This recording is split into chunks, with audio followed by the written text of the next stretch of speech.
Hi, my name is Steve Feinberg. I'm an Equinox Group Fitness instructor and the developer of the Speedball method. We're going to be sharing some Speedball exercises today. We're going to be taking it from single count and long range of motion to complexity in the lateral space, and eventually to a shorter range of motion and as fast and ballistically as we can. If you are brand new to this type of training, you should probably think about starting with a 2 or a 4-pound medicine ball. You want to hold the ball flat. No fingertips, because this is creepy and will fry your wrist. And let's take you through the basic chop, and then I'll show you how to progress it with intensity and also changing the quality of the movement. So have a seat, have your feet a little wider than your hips and your knees and toes 10 to 25 degrees, and place your forearms on your inner thighs, and then fire the glutes and stand up tall and drop the shoulders behind you and pull it back down low. And continue to move while I talk to you. This is a chop. The first thing I want you to do is to emphasize the second phase of the exercise. So pull down harder than you pull up. This way you're always in control of the ball, less the ball will control y'all. That's your step one. Your first progression is a lateral step. It's a simple step, so bring the ball to you. Step a little wider with your right, my left. Have a seat and step back in. And just get a handle on that, literally and figuratively. Please don't throw the ball. It's speedball, not dodgeball. And as you sit down, keep your abs in tight so that your rib cage doesn't splay too much. And then, of course, do the other side. Get a few under your belt. Try and share the weight evenly. Every once in a while you can check your knees and toes, but I pretty much need your neck in neutral. So look at me and then alternate. That's your first step. Now when you want to add 2 steps, hold, this changes the dynamics.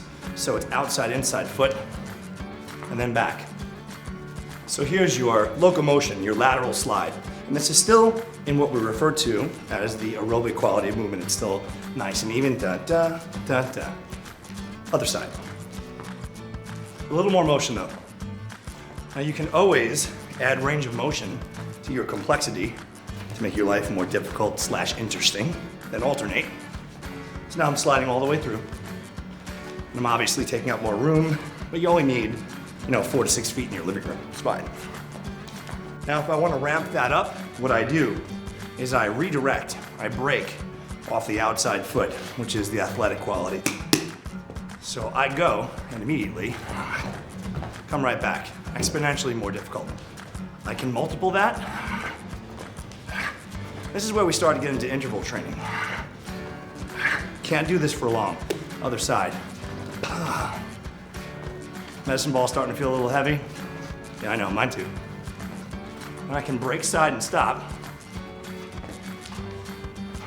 I can go on a whistle or a bell. Now, to take away the complexity, take a deep breath. I need one too. But to increase the intensity, we go from your large, basic movement, your gross movement chop.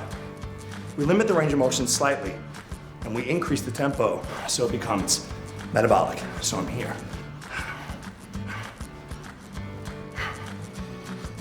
And then I come back to my long, basic aerobic tempo. So let's do one more set of 8. 8, 7, long arms, long spine, shoulders down and behind, control your posture. And 1. It's sort of cool when you can hear the wind of your elbows through your ears, right?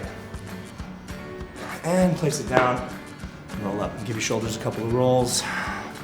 So we started with your stationary, straight up and down, basic aerobic tempo chop.